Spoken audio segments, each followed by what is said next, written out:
ప్రతి ఉదయం ప్రభువుతో ప్రారంభం అనే ఈ కార్యక్రమాన్ని వింటున్న దేవుని బిడ్డలైన మీ అందరికీ కృపాక్షేమములు విస్తరించునుగాక.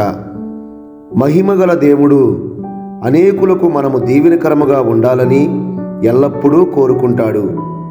భూమిపైనున్న ప్రతి తండ్రి తల్లి వారి బిడ్డలపై ఎన్నో ప్రణాళికలు, వారి సంతానము ఎంతో దీవించబడాలనే ఒక ఉద్దేశము కలిగి ఉంటారు.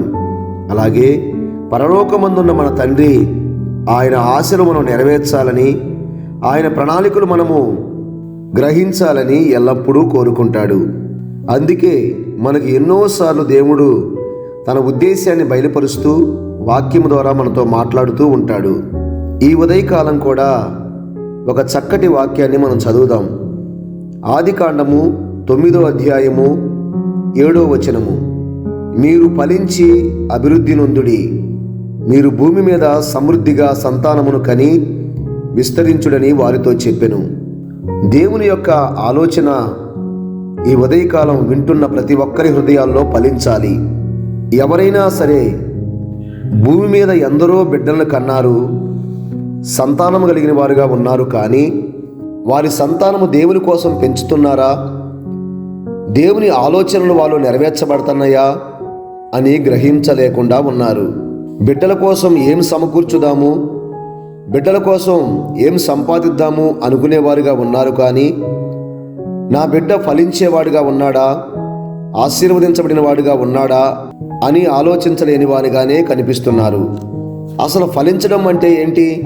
దానియేలు సింహాల బోనులో ఉన్నా కూడా ప్రార్థన ఆపలేదు, విశ్వాసాన్ని వదిలిపెట్టలేదు.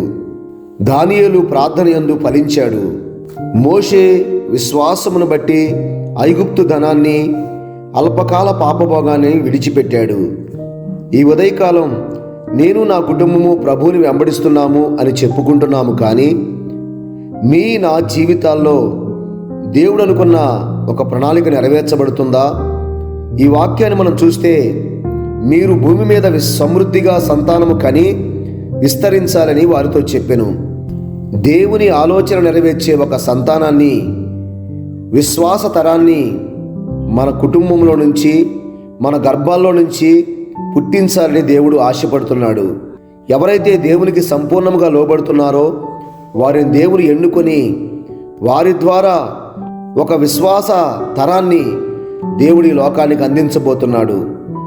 అది నీవైతే, ప్రభువా నేను నా గర్భవాసం నుంచి నీ కొరకు నీ ప్రణాళిక నెరవేర్చే ఒక సంతానాన్ని కంటానికి నేను సిద్ధముగా ఉన్నాను, పరిశుద్ధతను కాపాడుకుంటున్నాను, విశ్వాసాన్ని కాపాడుకుంటున్నాను, ప్రార్థన యందు నిలకడగా ఉన్నాను.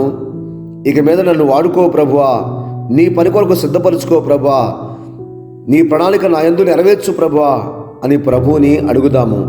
ప్రేమగల తండ్రి, దయగల ప్రభువానికి స్తోత్రాలు. ఎందరో విశ్వాసులు బిడ్డలు లేక నాకింకా బిడ్డలు కలగలేదని బాధపడుతున్న వారు ఉన్నారు. నా తండ్రి, ఈ ఉదయకాలం మీరు మాతో మాట్లాడుతున్నారు. మీరు ఫలించి అభివృద్ధి పొందండి, మీరు భూమి మీద సమృద్ధిగా సంతానమును కని విస్తరించండి అని వారితో చెప్పారు. అవును ప్రభువా, మేము నీ కొరకు, నీ రాజ్యము కొరకు చక్కటి విశ్వాసతరాలని మా గర్భములో నుంచి ఈ లోకానికి ఇవ్వాలని ఆశపడుతున్నాము. మా కుటుంబాలను, మమ్ములను దీవించండి, బలపరచండి. యేసు నామములో ప్రార్థిస్తున్నాము పరమ తండ్రి, ఆమెన్. నా దేవుని నిత్య సమాధానములు, కృప మీకు తోడై ఉండునుగాక.